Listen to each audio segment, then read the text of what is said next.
Okay, guys, hello. Welcome back to another episode of Unlicensed.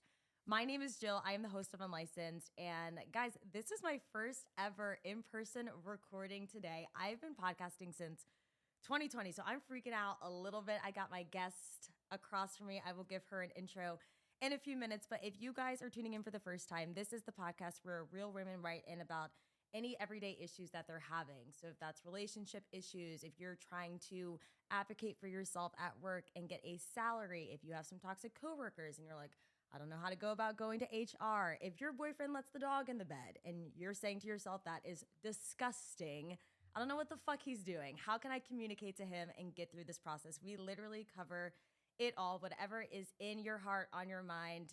I'm joining you each week with special guests like therapists, relationship coaches, social media influencers, and friends and family to help offer you advice on these topics because I don't know what the hell I'm doing half the time. I'm figuring it out. Guys, today I'm so excited. We are joined by Olivia Yokubonis. She is a content creator and holistic health coach whose mission is to really help people implement these simple lifestyle changes into their life for a full transformation. We were catching up, guys. She's about to move to France. She is already implementing these practices into her life. Self-discovery, but she truly is one of my favorite content creators. Your content is amazing. It's so authentic. You're so vulnerable. She covers everything from skincare, dating and relationships to loneliness, self-discovery. Again, everything that we kind of cover on the podcast. So welcome, Olivia. I'm so excited to have you here today. Thank you so much, Jill. I am so happy to be here. I think that this was like divine because we both are here in Atlanta at the same time. And that is rare. I mean, I haven't been here in a hot minute, so I am so happy to be here. Thank you for having me. Oh my God. Of course. Yeah, guys, Olivia and I, we were supposed to film remotely a couple weeks ago. And I realized hours after, like, she could not hear me. I was thinking to myself, what is going on? Riverside FM is being crazy. I realized I muted myself through the settings hours after. Gosh. But during that call, we were talking through my phone too. And she's like, hey, I'm going to be in Atlanta. I was like, okay, let's do it. Let's do it in person. So I agree. I think this was meant to happen. Thanks for your flexibility too. But we're here and we're doing it. I love it. Well, awesome. You guys know that obviously we like to talk about all sorts of things on the podcast. We will reveal what the special topic is after our intro because you know we like to learn a little more about our guests first. But Olivia, we want to learn a little more about you and your journey becoming a holistic health coach. Let's talk about that. I know a big part of your journey was you were experiencing some chronic pain, and that was kind of the beginnings onset of you obviously changing these different practices in your life, but then now coaching people nowadays. So talk to us about that. Talk to us about that pain you were going through and your journey. Yes. So, I mean, I think it's funny because I literally have my TENS unit on me right now. Oh my God. I'm getting the firsthand look. Yes. But I have endometriosis, and that has caused just my entire life to flip upside down. I had been experiencing this pain regularly and finally got a diagnosis and finally got an answer to why my body was doing what it was doing. And I think that that paired with just my personality and the person that I am of constantly overworking myself, constantly being on and constantly being stressed, genuinely, really culminated to a point where I had to stop and say to myself, Olivia, you cannot continue to live life like this. Like, this is not a fruitful, joyful, happy life.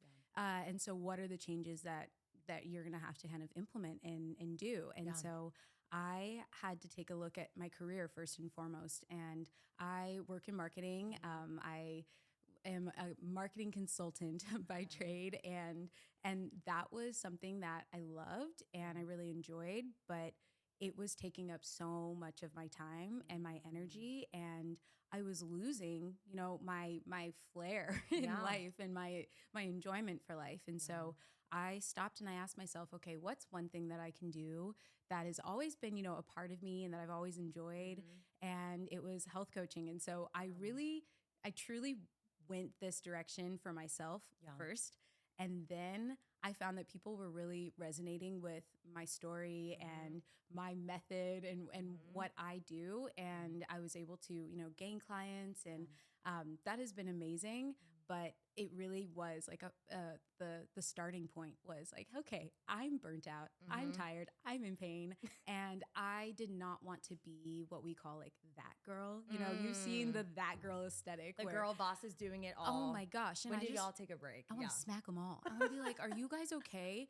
You've got your green juice, you've got your matcha, you've got your kombucha. Yep. That's all before 6 a.m. Then you're like doing your blowout after you did your workout. That was 2 hours long. I'm like, are you guys all right? Somehow they didn't sweat during the workout either. That's the craziest part of it. Yeah. Seriously, I'm like, how do you guys still look good? It's amazing. I'm over here. I go to hot yoga and I come out like throwing up. Like, okay. You're like, she's got to go immediately. Yes. Yeah. Seriously. So I think that my whole goal was to be able to simplify my life and find things that actually truly worked for me and were beneficial and were enjoyable and sustainable rather than trying to do it all. Yeah. And nowadays, you know, if I make my bed and I brush my teeth and I wash my face and I meditate, that is a successful morning routine. Period. Okay? Yes. Because those are the things that I need to do to know that I am still like put together and I feel clean and I feel like I am aligned with, you know, whatever the day has for me. But that is really been the thing that I have, you know, tried to teach in, you know, whatever content that I create and whatever coaching client that I have. We really get to the basics and we simplify everything. And it has been such a beautiful thing seeing that people once they realize that they do not have to complicate their lives. Yes. And that things are you can be productive and you can grow and there can be progress without having to, you know, sacrifice all of these good things. I was actually just talking to one of my clients about social media and I know that there are some people out there that are like, okay, in order for me to have a healthy relationship with social media, I can't have it at all. And I'm like, that I don't know if talk to us about that. If that's the thing. For me, I love it. I'm always on it. And I've had to learn how to set parameters. And so, for example, on Instagram, I focus on my little favorites tab. And so I think you're able to do like 25 different people. And when I go on there, you know, I have the tendency to scroll and then that's where I start swirling out. The comparison comes in. This person's here. They're doing this. They're dating this person. Right. And so if I want that little scroll moment, I go to my favorites page because I know that those are all of the people that either are encouraging me or that I know or the content that I know like actually makes me happy rather than me being like, damn, I wish I looked like that. I need to do 20 ab regimens right now. Yes. Exactly. And I've found that instead of just avoiding something, I don't know if avoiding things is always the most beneficial. How are we able to make it work for us rather than us work for it? Yeah. And it's just little things like that where let's simplify it. Let's make it so easy. Let's set parameters and boundaries that are going to be helpful for us and not be afraid of something. Let's like actually look at it and acknowledge what it does and find a way that it can truly benefit us, you know? But that's a little ramble right there. No, you covered so many things that I was going to ask you about anyways, which is awesome. And I think I love that you come in with this simple fix. And I know that's the name of your podcast too, Mindset, because when somebody, especially I think the beginning of a new year, you put so many things on your list, you get so overwhelmed. Well, I need to start hitting the gym 5 days a week. I need to make sure I call this amount of friends. And I think just making the small lifestyle changes, and that's a part of your brand, is so amazing because that's something I can do every morning. I started doing that this year, making my bed every morning, making sure that I brush my teeth and I wash my face before I start meetings for the day, because then it's noon or 1 before I even, you know, have that hygienic part of my life too. So I think those are really easy things to do. For you though, even with those small fixes in your life, how hard were those things for you at the beginning? Making your bed every day, or I know for you it was taking, you know, the Instagram one's a perfect example of setting those parameters that seem like a very small thing. But if you're on Instagram looking at 1,200 people every day, or that's an exaggeration, but how many feels people like it? Yeah, seriously. Really. Me on there for 2 hours, I probably am. How hard was that for you at the beginning to really set those things into your lifestyle, into your routine? Because I'm thinking about it, me making my bed every day. There's mornings I'm like, I don't want to do this shit. I just want to start my day. Seriously. But I know when I get home and my bed's made, it really makes me feel amazing. It's heaven. You It's get to like put your bags down. heaven. You're like, oh. No. No, I think that is such a good question because I feel like it's kind of twofold. It's Yeah. one, there's this level of accountability that you have for yourself. And that was my word. My family, we do like words every year. Yeah. That was my word for last year. It was self-accountability, which I'm Love like, that. gosh, that every year I'm like, Hard. no. I know when it comes to me, I'm like, no, I know it's going to be a hard year. This is going to be a rough one. But yeah. that was it. I really had to acknowledge that even with the smallest things, I have to hold myself accountable. And that would look like, if it was a challenging thing that I wanted to add to my ritual, I would incentivize myself. I'd be like, okay, if I can do this for a month, and it wasn't every single day, but like if I could do it for a month, be consistent with it, then I get to, buy myself this thing that I want. Or I get that purse or that thing I saw at the mall. Yeah. Because I am very like reward driven. Love that. And if the reward's just that like I did it, Yeah. that's not enough. That is just not You're enough. like that for me. intrinsic value factor for me is not going to do it. No, not at all. But so I think it's that accountability and the desire for that outcome and the desire for whatever reward is in front of you. Yes. And then also I think that I kind of mentioned it, but it's the whole idea of consistency. Consistency does not have to look like every single day.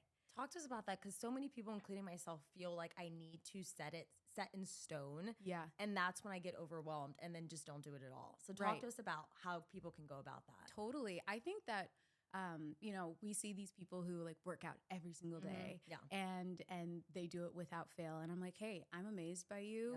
But I do not want to live a life full of like prescription. I don't want to spend every single day doing something because I said I had to or because like I feel like it's what I'm supposed to do. I want to do it because it's actually going to truly benefit me. And if that looks like, okay, I'm going to set a goal where I regularly exercise or where I am regularly eating healthy. Like I live by this 80-20 rule. And if we think about, say, meals, we've got 7 days in the week and we've got 3 meals a day. That's like 21 meals. Like, hold on. Yes. Let me do the math for you. Hold on. It's 21 meals. And then if we do like an 80-20 rule and we go and get Chick-fil-A once out of that week, we are still eating well. We are still like, we have to find a balance in our lives. And because I see for myself, things like restrictive eating or being super, super just restrictive in general, it's not good for me. It is not good for my mental health and it's not actually beneficial. And so I always challenge people to really define what consistency looks like for themselves and not what consistency looks like for like Wim Hof and his, his breath work and his cold plunges or for, even what Kim Kardashian, who has all the help in the world, like what does consistency look like for you? Exactly. And for me, that means like if I make my bed 5 times out of the week, I'm consistent. I don't have to do it every single day. There are some times like I think about, I just flew to LA and I had to leave at 3 a.m. Girl, why did you book your flight that early? Come on. It was the worst idea. I was surprising my best friend who just had twins and there was like, it was a very specific time frame. You had to get there and before, so I was like, okay, goddamn. But did I make my bed? No. Nope. I did not. And that's okay. Yes. Like that is totally fine. 100%. But did I make my bed, every other day that I've been back? Yes. And I think that once we're able to define that for ourselves and not based off of what we should do or what other people are doing, but what really is going to benefit us, that is where these kinds of things actually stick with us. And they're less difficult to actually implement and have be a part of your life every day. 100%. Make it work for you. And I love that self accountability point too. And for you, because I know a lot of people feel that way, if you're not being as what people would compare to be consistent every single day, and then that guilt comes in, do you think that just comes from people comparing themselves to who they're seeing on the internet or just some people are really hard on themselves. I always say this. I mentioned this in my last podcast. I'm a perfectionist.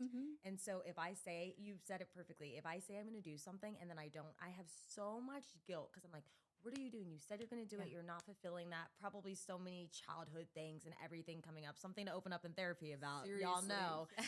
But why do you think a majority of people usually have so much guilt towards the things that they say they're going to do and then life gets in the way? Maybe you had a really long day at work. Maybe you had to go in the office that day and you were socializing with your coworkers. That's something you didn't have in your to-do and you're exhausted when you come home. There's so many different factors that come into play of you not doing something that you're going to say that you said that you're going to, especially with mental health coming up too. Some days you just need to do nothing except for your 9 to 5 job or whatever that looks like. Come home, veg out, and start the next day as it is. And maybe you can get to it the next day. But I definitely am very hard on myself of that. And I'm very interested to hear your thoughts about why people do that too. Yeah.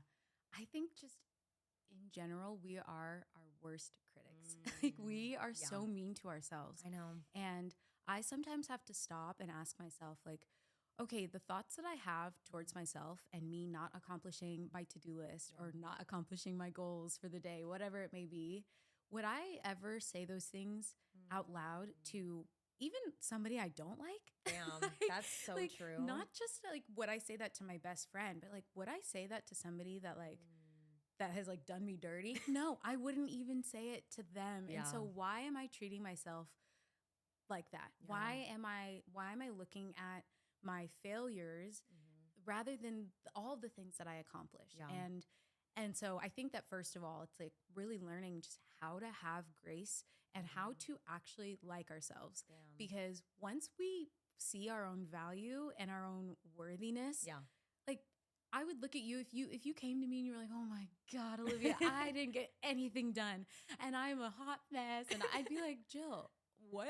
Girl, you're fine. You are doing an incredible job. You have so much on your plate. You're doing a million things. Like that's how I would talk to you. Damn. Why don't we talk to ourselves Sounds like that? Yeah. No, you're right. Yeah. That's like a good exercise to implement too. Just next time you're doing that, think about what you just said. You wouldn't even say this to your worst enemy. There's some people in the world that would, and sometimes I'll be like, I'm glad that's not in my everyday nature to like say that to anybody. Totally. But removing those people from that lens, definitely being nice of that. And that reminds me of something on your site. You were saying how a lot of the time with implementing these everyday practices, people already know what they need to do to make it to the next step. Why do you feel like people aren't doing it?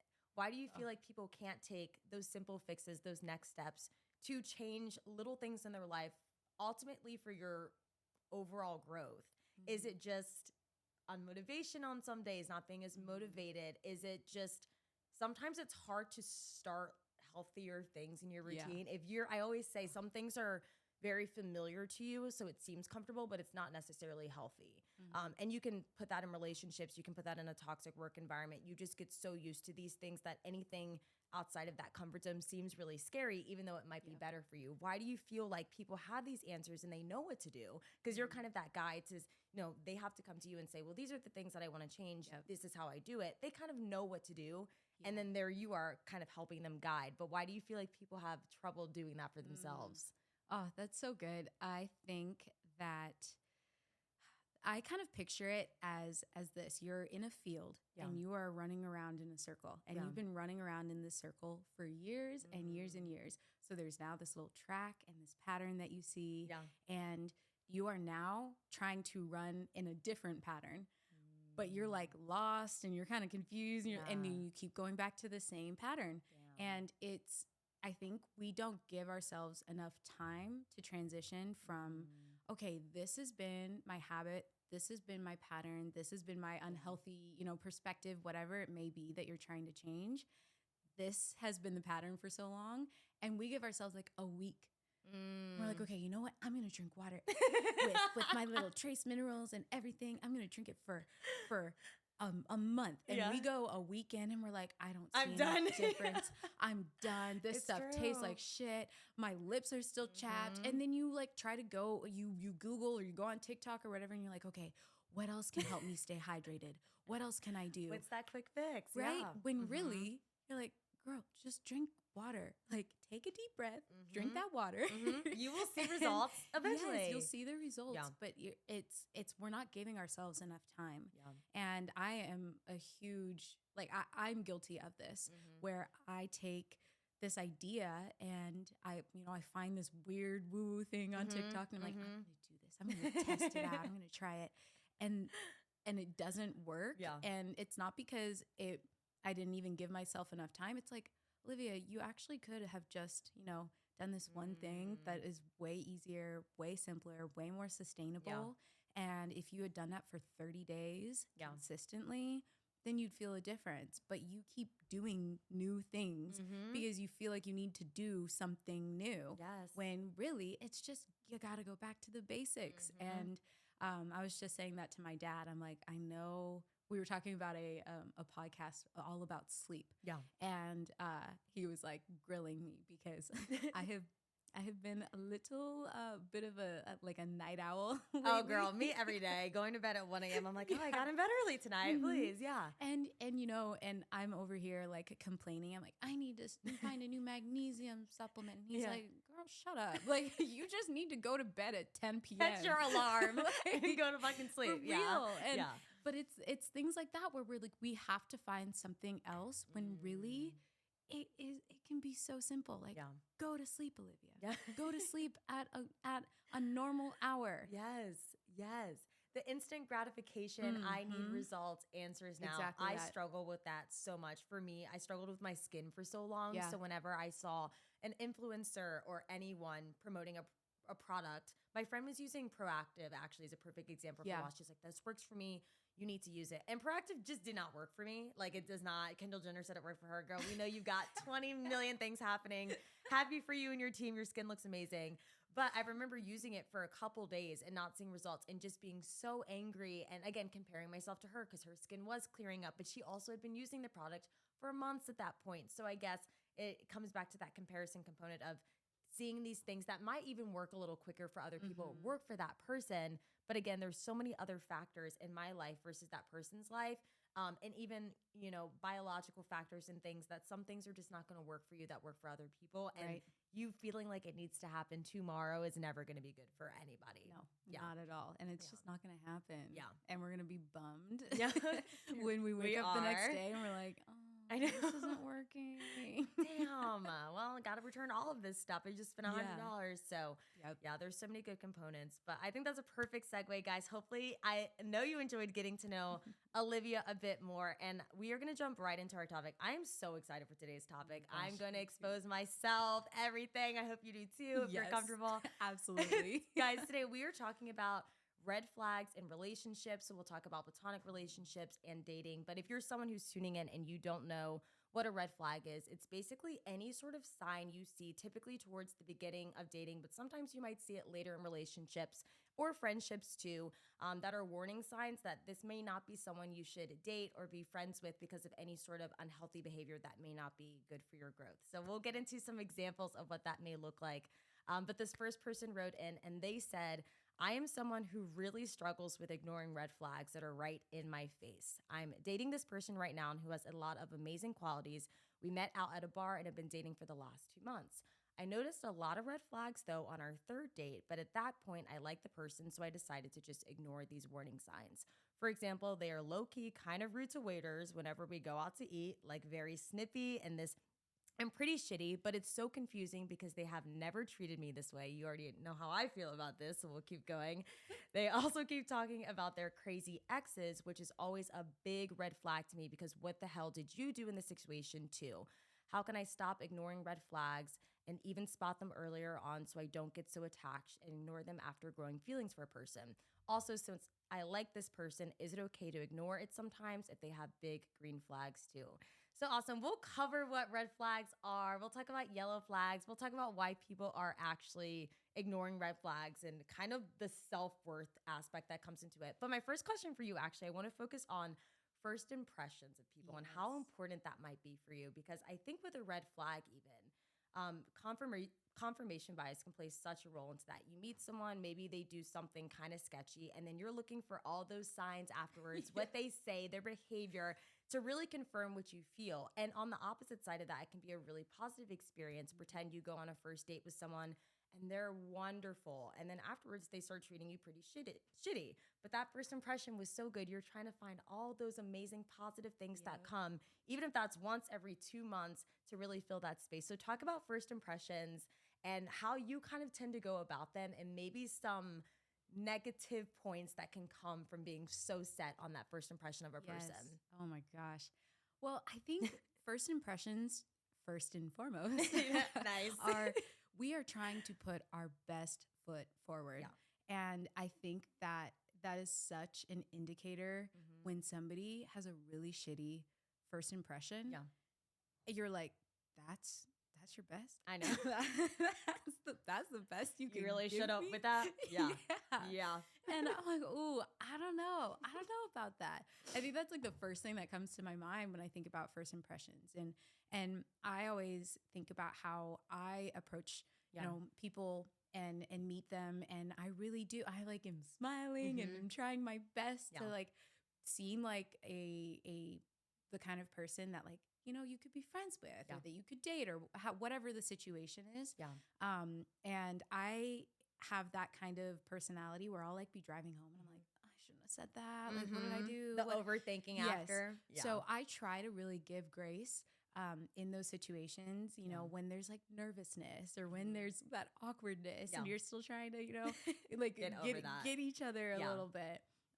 But when there's a first impression and it is like a character thing where they're rude to the wait staff or anybody in the service industry or they're rude to you, they're talking shit about other people, that is a first impression that I will not take with like a grain of salt. I will take that the whole thing and be like, okay, that's all I need to know. That's all I need to know. Exactly. And I usually will not waste time.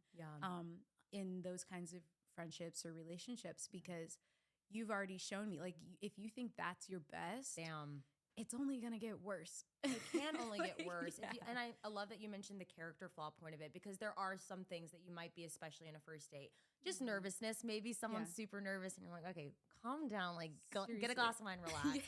But like the character things, like perfect example, being mean to a waiter, that's a no for me. That's never happened. But can you name a situation where it's really, I'm glad that you go about it with grace. That's so important. I need to do that more, because I am quick to judge people and then get to know them more. I'm very much about a person that's understanding the why about why people are the way, but I definitely will judge you at first if it is a crazy first impression of some sort. Can you name a time though that you judge someone based off of a first impression, if that was a character flaw, or maybe one of those more surface level nervous kind of tics, something like that?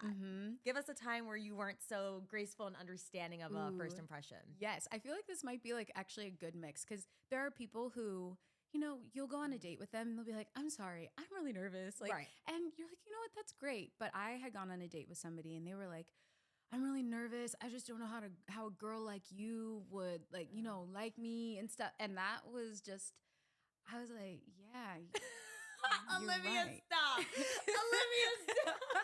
I was like, first of all, like, because for me, that kind of stuff, like, we all have insecurities. We are all people who are just trying to, be perceived in a certain way.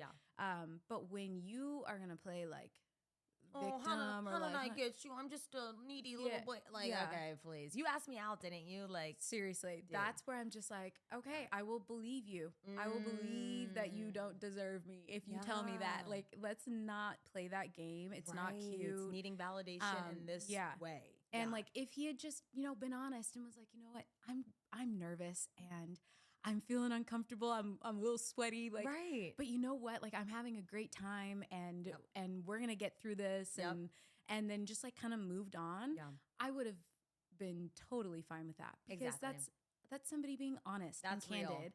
But if you're going to come at me with like, you're just too cute for me, you too good to me, like, my eye like started twitching literally, and I called SOS. I really did, and that And know that some people are like, oh, that's endearing. And he was just being humble. No, no, no. There's a difference between like being humble and there being like this false humility. Exactly. And that false humility, I don't want it. Yes. I don't want it. I don't like it. And I will forever stand on that. 100%. I don't think it's cute. And I think it's a sign of more issues down the road where then it becomes, you know, they're insecure and you try to break up with them and then they're manipulative and controlling and, you know, they're telling you all of these things about how they're going to do this, that, and the other because they like, you're their whole world. Yeah. Like, no. Yeah. No. And I'm making like a broad assumption. No, but yeah, that's a perfect example. We've heard these stories, Yes. you know, of people who end up with those kinds of guys and it's not worth it. No, So. it's not. You gave perfect examples of what that could have looked like. And I immediately thought of a guy who saw that light in you very early on. And then if you ended up giving him a chance and dating him, tearing you down. So it's like you were at that level that he was already feeling about himself. But you saw right through that bullshit immediately. And I love that you brought up the point of, sorry, my thing got stuck.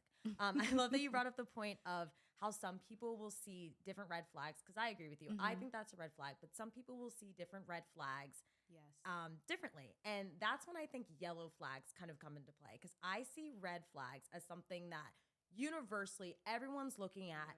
They're like, fuck that. This is not good. Someone who perhaps I would like to think that most people, universally most people, you see someone being rude to a waiter. A majority of people I think would be like, red flag, I'm out. No. A yellow flag, however, is more of a caution sign. So it might be something that you see as an issue, but your friend doesn't see as an issue or vice versa. Can you name something that a lot of people think is a red flag, but for you, you think to yourself, not a big deal. I can get by that. It's not the best thing in the world, but that's not going to make me end or even communicate to that person about how I feel. Do you have anything that comes to mind for that? Well, I think like swearing is a really good example. Yeah. Some people do not care. Yeah. And some people are like, don't ever say that to me ever again. Like, That's a we're good done. one. Or even, I mean, this is a bit of a red flag for me, but another yellow flag is cleanliness. Like if they are messy, not dirty, but if they're messy people where they've got like their clothes everywhere or their car's a little messy, some people absolutely hate that. And they're like, this is a reflection of what is going on inside of mind, you. Girl, yes. They would hate me then. But some people are like, I mean, I think about my sister-in-law and my brother. My brother is messy. My sister-in-law is like me, is the cleanest person ever. Yeah. And they're married. They have a wonderful marriage. They have rules and parameters and things. And like, he has his own bathroom and his own, like, she doesn't go in his closet. Like, there are certain things. But it wasn't worth breaking up for. You know, it was not worth breaking up over. And they make it work. Yeah. And I think, like, I know one of my yellow flags is I leave cupboards open. Always. I do that too. Always. Is that like an ADHD thing or something? I do. I really think so. We're self-diagnosing. Seriously. No, I mean, for real. But genuinely, I know people who are like, I also leave the light on or like the little, it flashes on the microwave. Oh, if the time, like things like that. And some people are just like, I really hate that you're doing that. Oh my God. And, you know, I hate it too, but I can't like, stop. if you're going to break up with me over that, right. to each their own. Exactly. But like, those are things to me that I think are just yellow flags. What about you? What are some of your yellow flags? That's a good one. I feel like mine's even a little more extreme. Whenever someone, and I guess there's levels to this. If I ever meet someone, even a friend, that's not super close with their family, I want to end up with a guy that is really close with his family. I'm pretty close to my family. My mom and I are really close, and then my little brother specifically. But I understand that some family dynamics are not as healthy, or people are not lucky to be in some family dynamics that are good, and you can come home and spend time with your parents. Like sometimes your parents are really toxic. Sometimes you have crazy siblings. And so I think for me, obviously understanding the why. If I find out that you were stealing from your family for years and they excommunicated you, okay, yeah, that's a fucking red flag. We're going to leave. But if perhaps like you come from a family where your parents were divorced, it was really toxic, and you know, your dad got mad at you for taking your mom's side and your mom got mad at you for having your dad's side, and like things like that, I can be a little more understanding for. So I think that's probably my main thing, but I'm very messy. So messiness is not a big deal for me. If you're dirty, like Yes. if you're leaving dirty plates in your room and I see a mouse in your apartment, I gotta be done. You gotta kill a cockroach. Yeah, I got to get out of here Yeah. immediately. But I think messiness, again, that's a perfect example of something that wouldn't really bother me. There might be days that even though I'm messy, if you're super messy, I might be annoyed, but not enough to break up with you or Right. not continue on in that relationship. For some yellow flags, do you feel like people will call red flags a yellow flag as an excuse so that they can settle or they don't have to communicate to that person how they're feeling? So if it is something that's a little deeper, we can give an example of this guy calling his exes crazy. I think that is a red flag because even if your ex was crazy, if you don't know the person well enough to really shine the light of what was happening in that whole situation, you can't really paint that story. There's always two sides to a story, right? And this person might see that as a yellow flag, but I think that's a red flag. And I'm wondering, do you think a lot of people, especially women, will call it a yellow flag and they'll just kind of ignore it, a beige flag, whatever, so that they don't have to confront that person about their behavior and they can just stay in that relationship? Yes, absolutely. And I mean, I'm in total agreement with you when people say that their exes are crazy. I mean, sure, I might tell them, like, tell that to my friends or my parents or whatever. Right. But if I'm telling somebody that I've been dating for less than 2 months, that's an issue because that, first of all, says to me that you think that you have no part in it. And I mean, that is a huge thing that I talked about during my breakup of like, okay, what did I have to acknowledge that I did? And that, like, what did I contribute to the end of this relationship? Even though, you know, like, I could look at it and other people could look at it and they'd be like, well, you didn't do anything. Like, no, but that's not true. I mean, I was the other half in this relationship. So I did do something. And it's not to like fish for a reason or for taking accountability where you shouldn't. But when you avoid it by saying like, oh yeah, she was crazy or all of my exes are crazy, that's not really like vindicating you. It's actually it's actually telling me something like, oh, maybe there's an issue that's at hand because like is the problem in the room with us right now? And so I think when people take that and are like, oh well, all of his exes probably were crazy. I'm like, well, guess what? You're gonna be another one of them. You're gonna be the next crazy ex sister. I always say whenever, because I think everyone's got a little crazy in them, but if you're in a healthy relationship, that crazy doesn't come out. I say if anybody ever calls you crazy, my first question is, what were they doing in that situation that you were having any sort of toxic behavior around that? Because most people are pretty chill until you make the crazy come out. Right. You know what I mean? Yes, exactly. Like I think one of my like barometers that I use is how does this person make my like nervous system feel? Oh, I like, love that. Am I put at peace in their presence, or am I feeling nervous? Am I feeling like I have to, you know, sit up straight and like, you know, present myself a certain way, or am I having to say certain things, or do I leave and that's when I find peace? And when somebody then makes me crazy, I'm like, it's like having like an itch or something that you cannot like get rid of. All of a sudden you're gonna look real crazy trying to get rid of that itch. You know? Like, you're like, come on. And even though you're not crazy, but it brought the crazy out of you. And so what has that person done to your nervous system that has caused you to go insane? And then for them to be like, oh my gosh, this bitch is crazy. Like, oh my God, that is such a good point. We had a whole episode about regulating the nervous system a couple weeks ago. And how important do you think it is that people should pay attention to their bodies and how they're feeling, especially on a first date? It reminded me, because I think this kind of goes back to red flags, not even necessarily anything bad that person is doing, but there's something in your body that's warning you that maybe this isn't the person for you, whatever that looks like. You can tell the difference between nerves, oh, I'm nervous. But then I feel like a lot of the time when you meet someone, if it's a good connection, if it's a healthy connection, usually a lot of that kind of goes away. A few minutes into the conversation, right? I went on a first date a couple weeks ago, or actually it was months ago, honestly. And I remember leaving the date and feeling so anxious. And it was a good date. There was nothing that the guy said that was ignorant or crazy or Right. anything. But I just remember leaving and feeling so anxious, overthinking everything. And I really wish I paid attention to my body, because that situation kind of ended in us not communicating before he moved out of the city. So it just was one of those fizzling ghost mode things, which that's a whole nother episode, Olivia, on ghosting. We can talk about that later.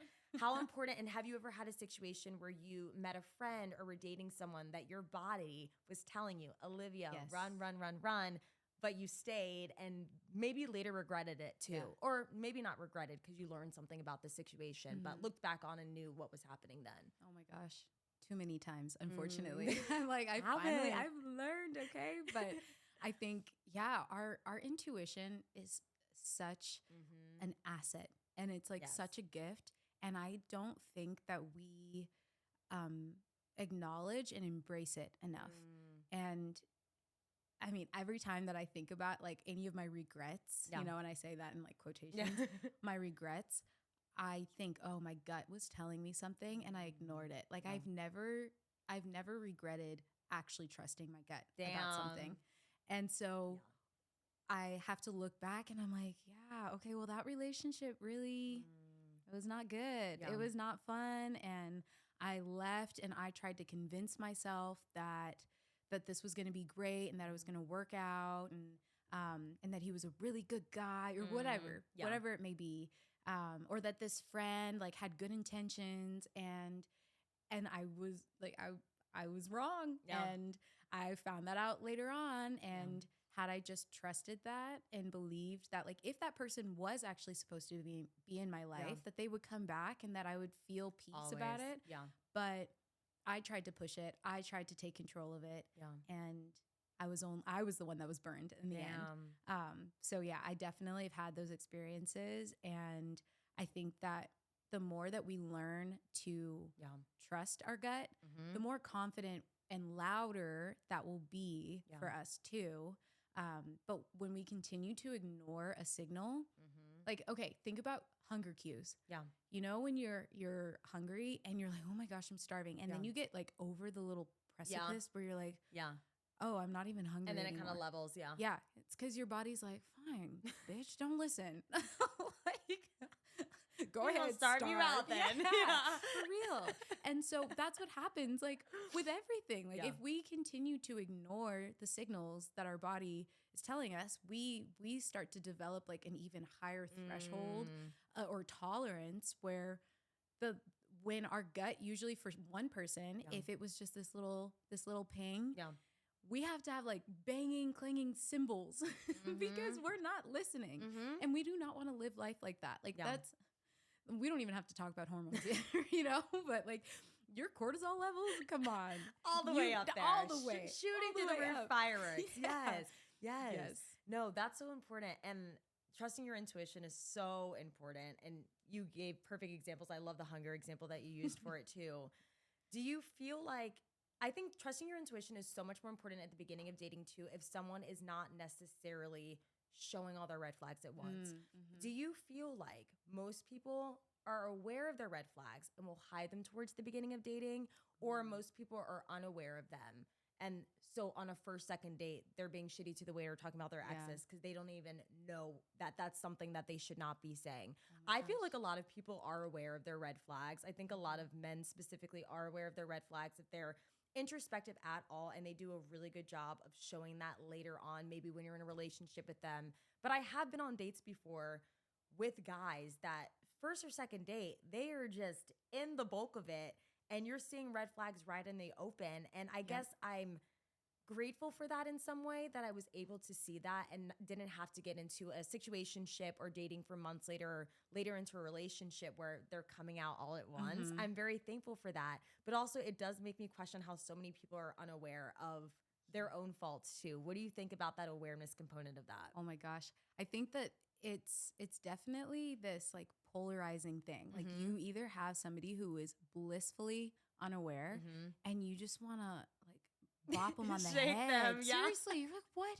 How are you so unaware? And I think it's like a lot of the times I always say this. I'm like, this man has never been told to shut up in his Girl. life. Like, and he just thinks that, he can do whatever he wants because mommy always said yes. And he's unaware of his red flags because like everybody in his life allowed them to exist. And never said anything. Right. And held them accountable. Yes. Yeah. And then you've got the other side where you've got, even like, and I hate throwing this, I don't call people, like there were comments on some of my TikToks about my ex and like, he's a narcissist. I'm like, no, he's not. Right. Like, he's just a dick. Like, okay, there is a difference. You can't just throw out the term narcissist. Yeah. It's true. Yes. But there are people, people who have these kinds of tendencies are very aware. They are hyper aware.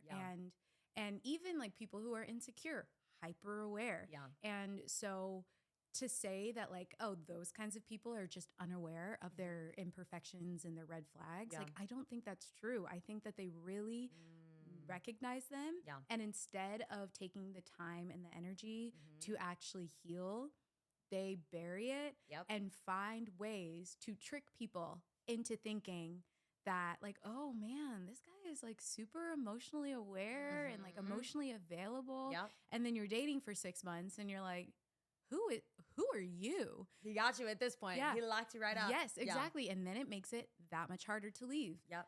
And so then you're putting up with somebody who actually had been, putting up a front for so long because they were very aware of the things that were unattractive about them. Yeah. And now that they have you, they're like, oh, okay, I can lay back. I can lean back a little and be my true self. Which is terrifying because now you're seeing this person. You fell in love with someone that is not even the person that you're currently with. And that's the scariest part of it because it's hard to now imagine any sort of future when you don't even know that the person that you're with. And that happens all the time, especially with very toxic people. They, like you mentioned, they're so aware of it, but they kind of know that after some time, they can show that and you already have them. And then at that point, it's really hard for people to get out of those relationships.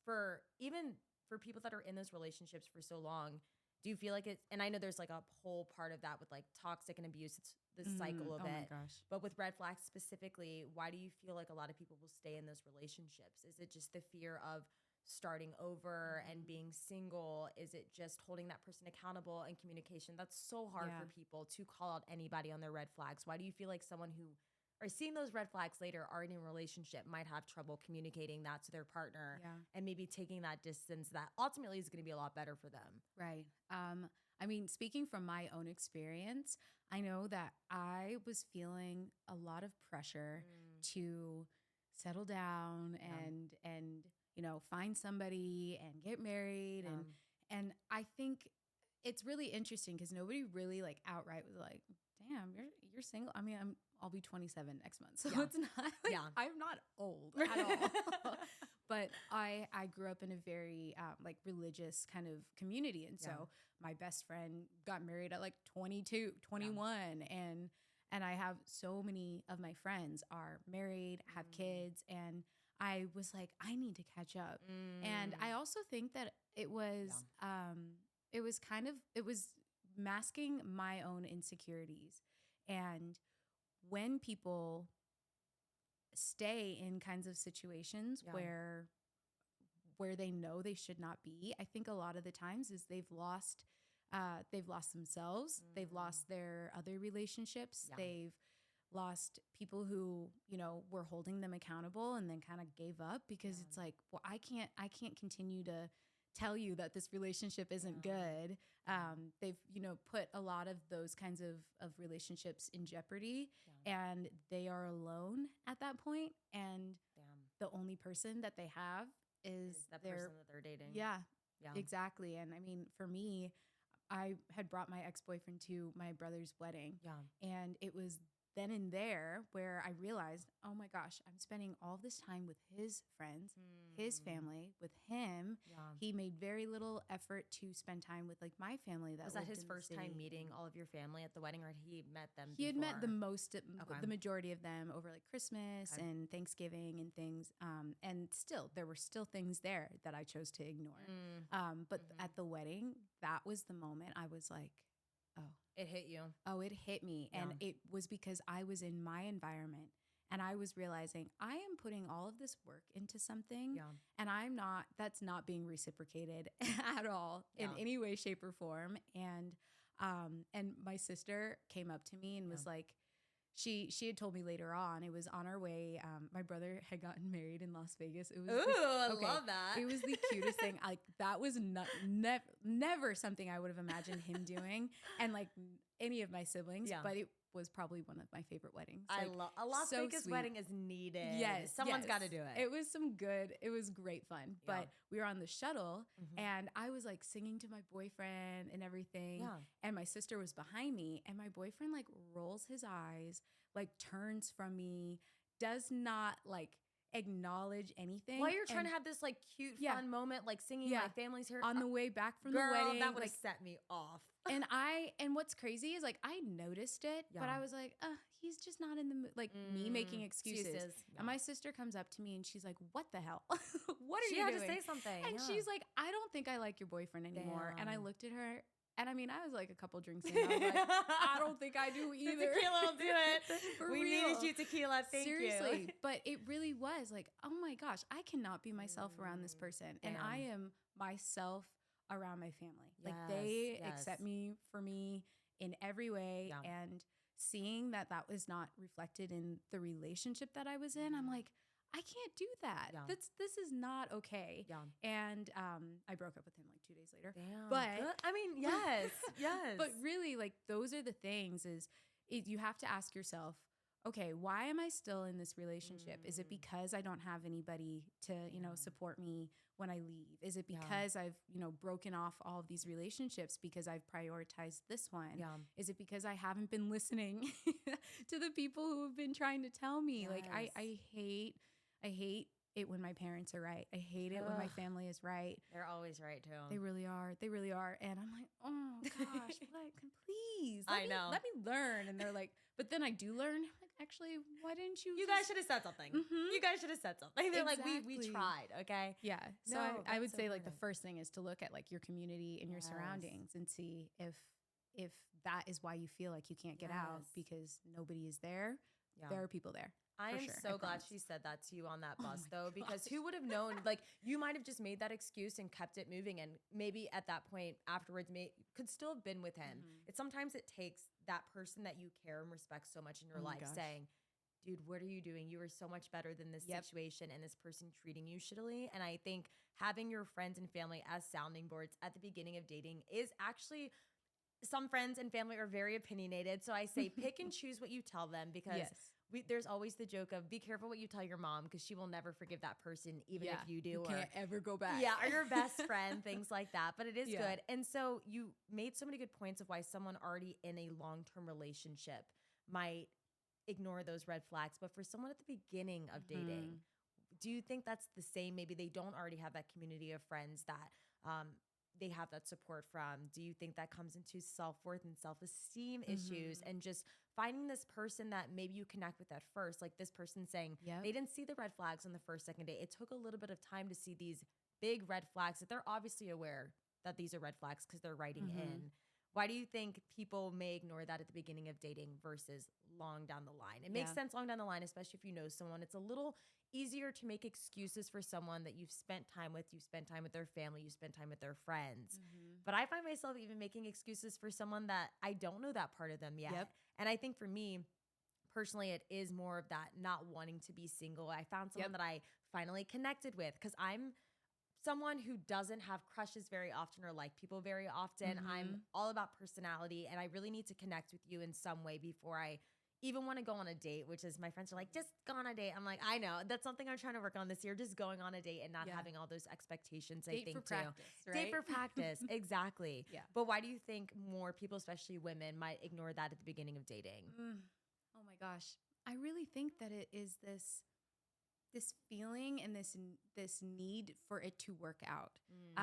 And I think that, talking about the person who wrote in, two things that really stuck out to me was that it was, the third date and they liked them. I'm like, how? Genuinely, like, what do you like about them? Yes. Is it just because that they have a nice face and that they have like a nice deep voice or whatever? But genuinely, we have to stop and ask ourselves, like, oh, do I actually like him? Or is it just because he texted me and like he asked me out again on a third date? And it's this, and I say this as somebody who has the tendency of like, oh, I'm just being desperate. I'm like, okay, I'm desperate. It's like we will take anything. We'll take anything. And when we are able to stop and be like, oh, it actually, I can say I like him in a month. I can say I like him after 10 dates or whatever. And then, the 2 months of like, should I be ignoring or like, should I not ignore these red flags? 2 months? That's it? And you're like, where did the honeymoon phase go? Why are we already making things difficult in something that should be really easy right now? Like really easy. You're right. It should be fun. It should be enjoyable. You shouldn't be worrying about red flags. And that's how people, I think, end up in those kinds of relationships that I was in, where I'm like, I mean, there was a red flag on date number 2. And I ignored it. I was going to ask you a time that you ignored a red flag, apart from like being with your boyfriend and the wedding and things that you were seeing. I was going to ask you another time that you just blatantly ignored it because maybe you were doing that to yourself. The what if of this can be of a person. If I say something to them now or end things now, maybe this person would have been my future. But you're right. Whatever's meant for you, there's nothing you can say or do that unless you're being crazy toxic and like killing and shit. Obviously, that's something that will turn me away from you. But you know what I mean? There's nothing you can say or do that will have that person turn away. And I think so many people are afraid of that confrontation and communication because they already know that person might be like, this is too much. And if that's too much, me saying, hey, I noticed that you did this and it made me uncomfortable, not your person, Right. What happened, or you don't have to name that specific time if you want, but another time that you just ignored a red flag. You're like, fuck it, I'm not going to say anything. I specifically remember, like, I was waiting for like this guy to just kiss me. I know you want to kiss me. Right. And so, we start kissing and everything. And then he was like, okay, well, he goes, well, I have roommates, so I don't think we should go back to my place, but like, can we go back to yours? And I was like, no. Like, no. I kind of tried to make an excuse. I'm like, I thought you said that you were going out of town tomorrow. Like, we can hang out again another time. And he's like, no, please. I mean, like, it's really not that bad. And I was like, holy. You need to settle down, sir. Right? And I'm like, first of all, it's not even like about the desperation. It's about you not realizing that I just said no. And we're clearly probably uncomfortable in that situation. Yeah. And like, and I just, that kind of thing. Yeah. And I like, I ignored it. I was like, okay, well, you know what? Fine, whatever. And I most definitely should not have ignored that. And it's things like that. I know I'm exposing myself so much. No, girl, please. This is what it's all about. Right? But I think that it's little things like that. Whatever makes you go, ugh. Like, and why I'm like trying to train myself to be so vehemently like unattracted to that kind of stuff. Let's go. Where I will say no, and a man starts begging, I'm gonna be like, ugh. I'm literally gonna bark and then throw up. Yes, seriously. No, gagging. I love that. I'm gonna bark and throw up. Like, no. It's not okay. Yeah. And being able to recognize like when somebody is trying to push your limits and push your boundaries. Love that. And then when you give into that is the standard for the relationship. So they know they can always do that to you. Exactly. So nothing will ever be, you're never going to be able to build up from there. Okay. Because you've already destroyed that foundation. But yeah, I'd say that was definitely one of like the red flags that I ignored. And I look back, I'm like, I really could have saved myself some time. From a lot of, Yeah.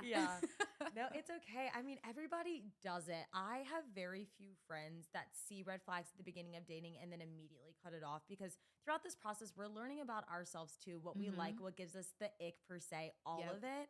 And someone pushing the boundaries is definitely something that I'm also trying to just say no to. There was an experience that happened to me this past year where a guy was pushing boundaries and I stood up for myself. I was really proud Good of myself. job. I was like not necessarily the best delivery at first, so I took my time and then came back later. Yeah.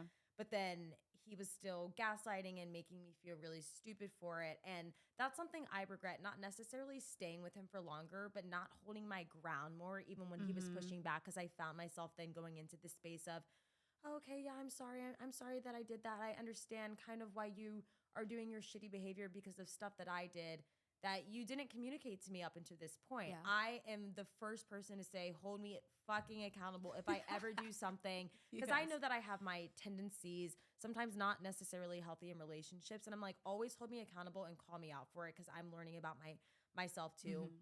I think not taking accountability is the worst red flag that anybody can have. I realized that after dating this person, just any time that I was sticking up for myself and saying, hey, like this hurt my feelings, I feel this way, and then it always being my fault and me really turning into this shell of a person being with this guy, I thought about that relationship afterwards and said, I can never have a friend or a partner in the future that doesn't hold themselves accountable. Yes. What is the red flag for you?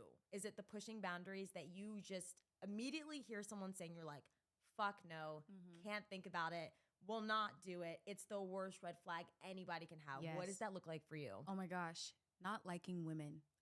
Period. And why Literally. is that a thing though? It is so ridiculous. Men, like I've realized that a lot of men like women for what we do for them, and genuinely don't like women. They don't like their mom. They don't like their siblings.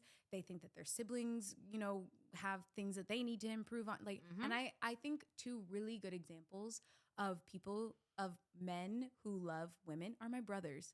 Like I love that. Once I think when I was like 13, one of my brothers was like, you got broad shoulders. I was like, you're dead. You're dead to me. You're dead. You're And never coming back from that one. Seriously, they have never said anything hurtful to me again. Like, I'm just you like know your what? brother I like my just say that to you and you're like, seriously. oh my God. No, but like they love, like they love my sister. They love my mom. They love other women. They actually listen to like, other women. And like when I think of podcasts or books, things like that, I realize that that's not very common, and it's really sad.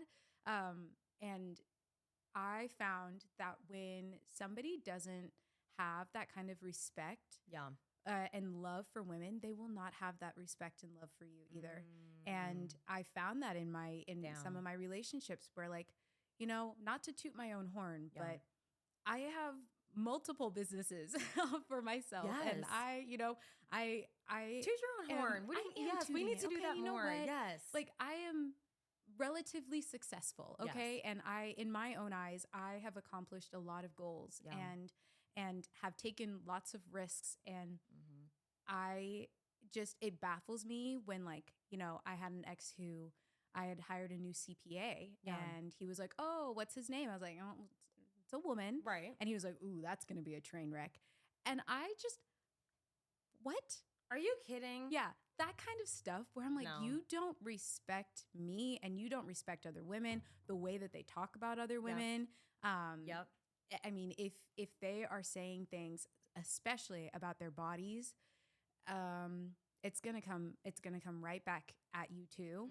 Even if he's not talking about your body yet, he's gonna do it. Once you break up with him, he's gonna, all of the things that he hadn't said, it's gonna come out. I promise. I How promise. guys treat their like girlfriends, sisters, mothers, of course, but I love seeing guys' interactions if they have like girlfriends that I eventually will meet, And you see the guys that are so great to their girlfriends. They're making sure they're getting home, buying them stuff, like just watching out for them, almost like a big brother or brother in that sense. And then you see the guys that when that girl leaves the room, they're talking shit. They're doing these things. I'm like, they're like, yeah, I mean, she's kind of ugly. I'd never date her. Yeah. What? You consider this your friend? And sometimes the saddest part of it is and I've had guy friends, I'm doing quotes, people that I'm not friends with anymore that would speak to me very disrespectfully or make jokes that were just not funny, not funny in whatever way. I'm glad I'm not a part of those platonic relationships anymore. I think it's so easy though sometimes for people to make excuses, especially in their friendships, for these red flags that you're seeing. You're seeing your guy friends speak poorly about other people and other women, and you're not saying anything. Do you feel like you personally have more trouble holding your friends accountable for their red flags, toxic behavior, things that they're doing versus someone that you're dating? I think it's easier for me to hold my friends more accountable for their behaviors, but I definitely will have more friendships in my life that they might be toxic to other people, which is not a good thing, something I'm really looking into this year, versus a relationship. What does that look like for you? Yeah. You know, I'm way... I have one friend who sent me a text message and they were like, I was afraid of telling you because I knew you were going to be mean about it. Like, I knew you were going to call me out. And you need a friend like that, period. Seriously. But I think that like, I usually will ask my friend first. I'll say like, hey, okay, can I share my 2 cents? And they're like, okay. Some days they're like, Olivia, no. I just need seriously, a vent and be real, crazy for a second. That actually happened a couple of days ago. I was like, okay, do you want to hear advice or do you not? And they were just like, they didn't even say anything. They just were like, ha, you're so funny. And then like stared, and then I stared at them and they were like, oh, you being serious? Yeah. I'm like, yes, I'm serious. I'm asking for consent here. Before that's being a good friend. Though. Ask them before you get into it. But it's definitely easier for me to like hold my friends accountable rather than somebody that I'm dating. And it's because, you know, this was a red flag in and of myself. Like I love being agreeable. I love being somebody who is like, who doesn't cause conflict. And I learned that when my therapist taught me this, that when I'm not like arguing with a partner, like if there are no arguments, I'm not saying fights, I'm saying like disagreements and arguments, there's a problem. Unless you like are a carbon copy of one another, like how are you supposed to go deep? How are you supposed to actually like allow those things to build a relationship when you are refusing to have conflict, when you are just going to be like, okay, I'm going to stuff it down. You're being emotionally dishonest. You are not being truthful at all. And you're not being yourself. And like, it's just, we can't continue to do that. And, and that was a lesson that I had to kind of learn where I'm like, okay, I actually really do have to be honest about what I'm thinking. And even if that means that it's going to cause a little tiff, like, if this person is supposed to be in my life, then we're going to find a resolution. It's not going to be the end of the world that I disagree and that I bring it up or that something hurt my feelings and I don't just brush it off. Like that doesn't happen. And if you expect, you know, my parents have been married for 47 years. I'm like, you guys, how the heck? Sometimes that's amazing. Sometimes I do things and I'm like, how? Okay. It's working for y'all. It's working for y'all. If it works for you, okay, boo-boo. but like, I think they have, of course they argue. Of course they've had like disagreements in those years. And because of that, that's why they're together. 100%. That's why, is because they've been able to find solutions and have been able to, you know, kiss and make up, whatever. But if we don't allow that to happen, then like, it's a disaster waiting to happen. Yes. I love that you brought up agreeability. I was thinking about this actually this morning too, and just how there's no room for being challenged. And eventually you're not growing if you're just always saying yes to people. I think that's honestly one of my red flags. I am a people pleaser to the point with some certain people. With my really close friends, can definitely be myself, very opinionated. This is what I think. But I think with new people that come into my life, it's very easy for me to agree with things that I don't necessarily agree with, or say yes to things that I'm not comfortable with, or not setting those boundaries early on, Mhm. acting like I'm just this chill girl that's down for everything. I'm not down for everything, okay? Nope. I'm not fucking chill, okay? I'm really not. My crazy will come out eventually Yes. with it. And so I Yes. think that's something that goes back to just being aware of that yourself within that and then that relationship. And that's so amazing about your parents. Fighting is healthy. Healthy communication is good. You're not going to agree with everybody in your life because we're all individuals. Mhm. Individuals are different. If we all thought the same, we would be one morph blob of something. And that's For just real. not what we are. Okay. So I love that. My last question for you, Olivia, is just ways that this person can go about communicating with this man that Mm. she's dating. Obviously, she likes him, but Mhm. we said as soon as we were reading the prompts, we were looking at each other, we started laughing because Yeah. being mean to a waiter is Yeah. something that is crazy to me because even though he's not treating you like that now, it's kind of what we were just talking about with Mhm. the guy friend situation. That behavior will soon come to you. If he Yep. if he can treat a stranger who has done nothing wrong to him like that, when you guys get in a fight, when you have a disagreement, whatever, Yep. I am so terrified to see how he might take that to the next level if he's treating people that have done nothing to him or have no sort of effect on his own personal ego for that. And then the crazy exes thing, just kind of going back to how he views women and speaks about Mhm. women. So, how can she go about communicating to this person and then deciding if this is something she wants to stay in Yeah. and not ignore, because that's not the advice we'll give, if she wants to work through this with him or if she should just continue to date other people and see what's out there Mhm. too. You don't have to stick just with this one person. You guys have only been dating for a couple months. Yep. I think she should keep her options open and definitely confront him and see how he reacts to that, because his reaction might be, oh my gosh, I had no idea I was rude to the waiter, which I don't understand. But, some people are very unaware. Maybe Yeah. something's going on there with the crazy exes thing. Maybe he'll then, no, I did have some part in that as well. You never know. Maybe Mhm. he's open, maybe he's not. What is your advice for this Yeah. person? Oh my gosh, we are like 100% on the same wavelength. I think first and foremost, like the idea that we date one person at a time is crazy to me. Yeah. You can be exclusive once they ask you to be exclusive. Mm. And Mhm. what happens is when we go on one good date, like Yeah. we might go on like 5 bad dates, we find one good person and we're like, okay, oh my gosh, I'm going to stick with this. Yep. No, keep going on dates with people. Like be safe, don't be dirty, don't do anything that like you wouldn't want this person Yeah. who's dating other people to do, you Yep. know, like let's be careful. Period. But if you are not exclusive Mhm. and you are not like, this is my boyfriend, there is no reason for you to not be dating other people. And it causes you to realize, oh, this is not the only hot person in the world. This is not the only person that like made me laugh. And then you Yes. start to see that the world is your oyster. Love and that. you're able to not put all of your eggs in one basket in the sense of, oh my gosh, well, I found somebody that has like 2 green flags and now I'm afraid that like, what if I break up with him? I'm never going to find somebody who has these 2 green flags. Yeah. The right person will check all of the right boxes. They won't Yes. check all of your boxes, but they'll check the right ones. Yep. And I love that. take time and get to know other people, date other people instead of just dating one person that you're not even that sure about and that you're maybe even forcing yourself to like more. Right. Exactly. Yeah. At this point, her just, again, going back to that confirmation bias, I said, oh, I really liked him. Now you're seeing the shitty behavior. So you're still trying to find things to Mhm. align with your original thinking. But Yeah. if you did have other options, there might be a guy who has all of those green flags that this guy has, Yep. in addition to not being shitty to waiters and Right. speaking poorly about their exes. I think Exactly. that's good advice. Yeah. That's like my 2024 goal, is dating multiple people at once, because Yes. I am that person that gets so set in one thing Mhm. and then gets really disappointed if Yeah. it doesn't work out afterwards, or if starting to see red flags. I'm You like, get anxious. Exactly. You get so anxious holding on to something that may not even be for you. So start Mhm. opening yourself up to more things, and most likely one of those might be Yeah. for you for a Exactly. season or for a longer period of time, like your parents who've been married for almost 50 years. which is Seriously.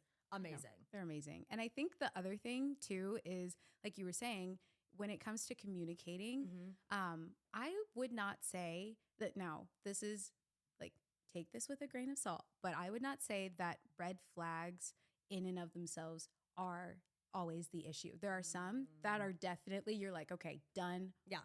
We're finished.